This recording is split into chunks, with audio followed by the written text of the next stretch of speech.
Hey y'all, it's Jennifer. Welcome back to my channel. Today I am coming to you with some recent classic DNFs that I've had. And so I have 5 DNFs here, and I will tell you I have definitely DNF'd more classics than 5 this year. I am somebody who pretty heavily DNFs. And when I DNF, it's really not for any kind of vicious reason, and it's often not because I didn't like the book. I am just such a heavy mood reader that frankly, I often start a lot of books. This goes for all books, not just classics. I will start books, get to maybe 100 pages, and I will say, you know what, I'm not in the mood for this. And so often when I DNF, that's what I mean. I DNF with every intention of returning to the book when I am in a more appropriate mood. Now, occasionally, I do hard DNF, and I often know those pretty immediately. But the 5 classics I'm going to talk to you about today, I have only one that I actually feel like I really may not return to, and it's one that really upsets me. But the others were all pretty unintentionally DNF'd. I believe I started reading them and then put them down and just, for some odd reason, never picked them back up again. So let's get into these. Perhaps my first unintentional DNF of the year is Dido, Queen of Carthage by Christopher Marlowe. I got this edition of all of Christopher Marlowe's plays used, and I am really excited about it.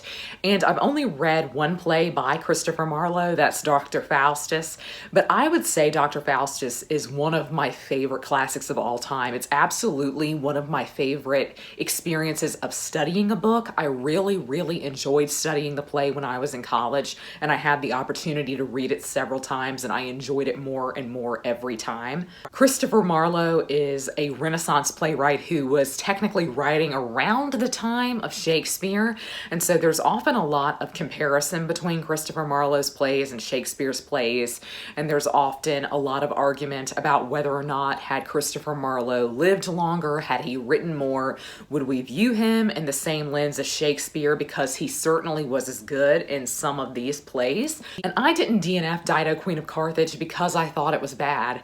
I was actually really enjoying it, if I remember correctly, but I think I got to Act 2. So I got to Act 2 of what I'm sure is a 5-act play. And Dido, Queen of Carthage is, you might can imagine, a retelling of the events of the Aeneid, but it's from Dido's perspective, which I think is really fascinating. I really like kind of the emphasis on a female character here, because I do think Dido is a really interesting figure.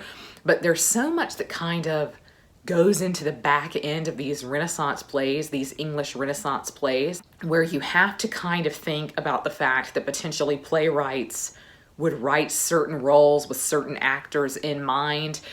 Male actors played female roles. Like, there's a whole lot that goes on behind the scenes that adds a different layer to reading that I think is really interesting, but I think can also make reading be a little bit more of a tedious thing, or make you feel a little bit like you're going back to school because you're learning something. But I definitely want to read more from Christopher Marlowe. I would actually like to read all of Christopher Marlowe's main works. And I really was having fun tabbing things. So I would like to return to this, and I would like to return to it soon. It was not a very long play at all, but it's also not one of his most famous. Dr. Faustus or Tamburlaine, I would definitely say, are his most famous works. And I think probably there's a reason for that. I just typically like the writing of this period. So I definitely intend to return to this, but this is one that I don't hear talked about very often. I actually don't hear Christopher Marlowe discussed very often at all. So if you have read anything by him, and if you have read Dido, Queen of Carthage, I would love to know what your thoughts are down below. A completely unintentional DNF was Two on a Tower by Thomas Hardy. I remember starting to read this, and I also remember putting it down and just never picking it back up again. And it's a very short book, so that's kind of an unfortunate thing. And I also don't have any kind of mixed feelings about this. I don't feel like I'm going to dislike it, though I definitely don't think it will be a top Thomas Hardy for me. This is a very weird book, to tell you the truth. It focuses mainly on what is going to be an eventual affair between a woman who's maybe 28 years old and then a guy who's maybe around 18. So she's an older woman in this period of time. And of course, this relationship is frowned upon, but he is using a tower on her property to kind of look at the stars and map the stars. I was really enjoying that, and I really liked that aspect of things. I liked the discussion of constellations and kind of the tying in of astrology to their characterization. But I have to say, I just really felt like their character dynamic was really strange, and I didn't know if their relationship was going to be one that I could get behind. This apparently falls fairly flat for a lot of Thomas Hardy fans. So if you have read it, I would really like to know what your thoughts on it are and how urgently I should finish this. I've heard varying things on this over the years from Thomas Hardy fans, and there are a lot of people actually who have DNF'd this, which I think is really funny given that the book is so short. Next, we have the autobiography of Benvenuto Cellini, which really hurts me. It hurts me on a deep level. This is actually another one. This is not the one I was thinking of when I said there was one that was really upsetting to me, but this one does too.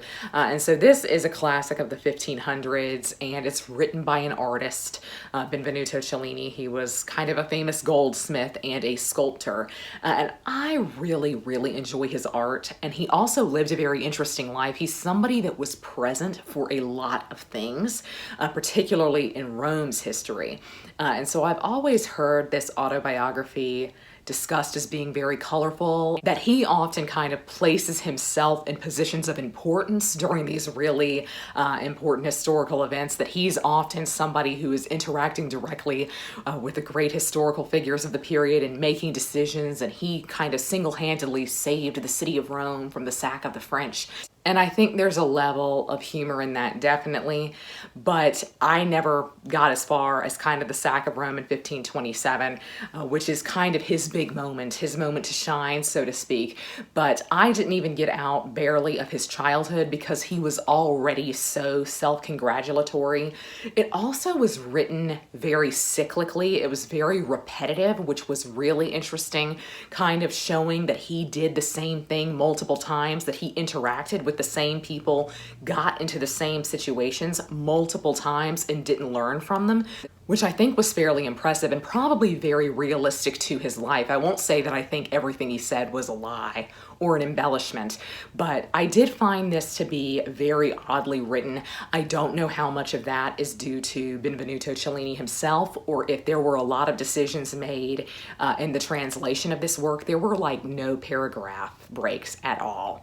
One paragraph kind of goes on for pages and pages, and I kind of would have thought when you translated it, you would have said, I am going to break this into paragraphs to make this easier for the reader, and maybe there's a reason for that. I did not get very far in this at all. I think I made it 50 pages before his kind of style started to really grate on me. This is one I'm honestly not sure about. I'm not sure if I will return to this or not, and if I do, I think it will be to read the very specific famous instances from his life rather than to read it straight through.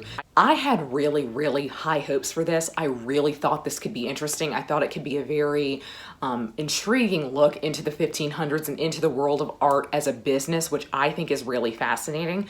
I think we often view the art of the Renaissance as coming from a place of like divine inspiration. Sometimes it was, but more likely than not, you were hired to do something. You were hired to create a certain piece for a certain patron. And I think the business of it is really interesting. And Benvenuto Cellini is definitely upfront about that. His struggles with money, his struggles with finding a job. And I did think that was really interesting. So maybe it's one I should just read a little bit of here and there. If you have read this, again, tell me your thoughts on it down below. Do you think I should finish it, or do you think I should give up? I sadly have another Italian classic on this list, and it is Orlando Furioso by Ludovico Ariosto. And so this is an epic poem also written in the 1500s, and I think maybe the 1500s are just struggling for me lately with Christopher Marlowe and now these two books.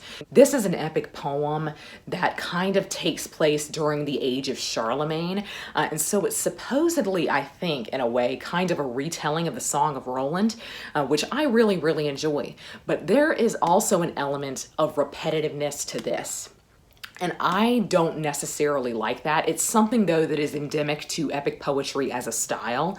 But this one definitely really does throw you into the middle of things, which is also characteristic of epic poetry. They always start you in media res, in the middle of things. And this one definitely does that, but it doesn't really give you much time to get a breather, and I don't really think the notes of this edition are all that extensive.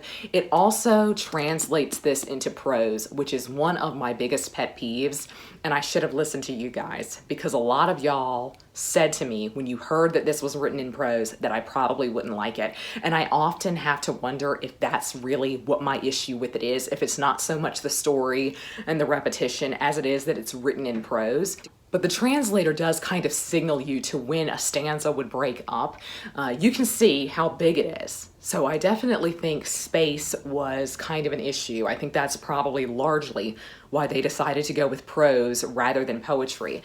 But I'm definitely going to give this a shot again. It's on my yearly TBR, but this was also something where I just think the writing grated on me. And again, I can't really say whether or not it's the writing or if it's the translation. I'm hoping I just need a little bit of time away from this, and that when I return to it, I will come back to it and probably rate it 5 stars. It's just very unusual for me not to take to an Italian classic. It's really unusual for me not to take to Italian poetry.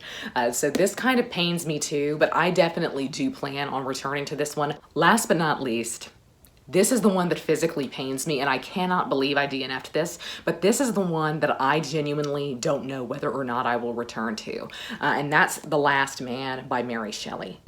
This is her dystopian work, and it's actually her second most famous.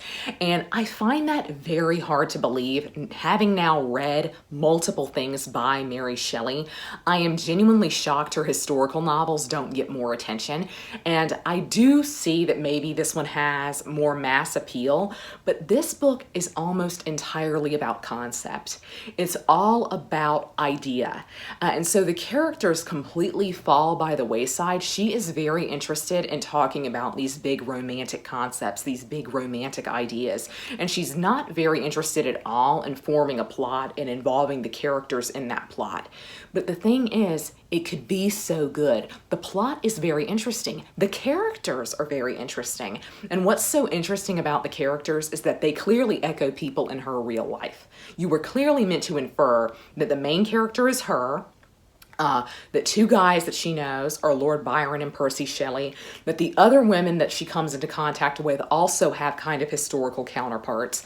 And so you can read this book in a lot of different ways that are all incredibly fascinating, but she just is not interested in telling a story with the characters, in my opinion.